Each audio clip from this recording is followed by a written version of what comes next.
Hello बच्चों, let's see the question. कह रहा है कि how many stereogenic centre does it contain. तो स्टीरियोजेनिक सेंटर का मतलब क्या होता है बेटा, ऐसा एटम जिस पे 4 ग्रुप डिफरेंट लगे हो। मान लीजिए मैं कोई एटम ले लूँ कार्बन, ठीक है, उसमें 4 ग्रुप अगर डिफरेंट लगे होंगे तो वो कहलाएगा बेटा मेरा स्टीरियोजेनिक सेंटर। बस यही देखना हमें। पर ध्यान रखना बेटा, ये sp3 हाइब्रिडाइज होना चाहिए, एक बात तो ये ध्यान रखनी है।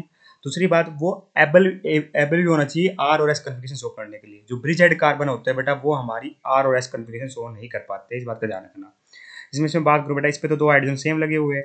ऐसे आइटम होते हैं जो 4 ग्रुप डिफरेंट होती है, ये भी नहीं हो सकता।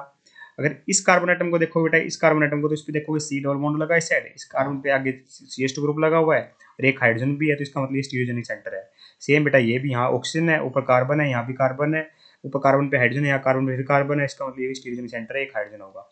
इसके अलावा अगर आप बात करोगे तो इस ऑप्शन पे 2 लोन पेयर सेम हो गए, ठीक है। यहाँ कार्बन पे बेटा sp2 हाइब्रिडाइज्ड हो गया, ये सारी रिंग में सारे कार्बन आइटम sp2 हाइब्रिडाइज होते ही है, ये कार्बन भी sp2 हाइब्रिडाइज हो गया, ठीक है। इस मिथाइल में सारे 3 हाइड्रोजन सेम हो गए, इस पे 2 हाइड्रोजन ग्रुप सेम हो गए बेटा। अब बच गया ये कार्बन आइटम और ये कार्बन आइटम, तो ये कार्बन आइटम बेटा मेरे ब्रिज हेड कार्बन आइटम है, तो ये मेरी आर और एस कन्फिगरेशन शो नहीं कर पाएंगे, इसलिए केवल 2 स्टीरियोजेनिक सेंटर है यहाँ पर। ब्रिज हेड कार्बन वाले आर और एस कन्फिगरेशन शो नहीं कर पाते, तो ऑप्शन नंबर 2 परफेक्टली करेक्ट हो जाएगा। I hope you got the answer. Thank you so much.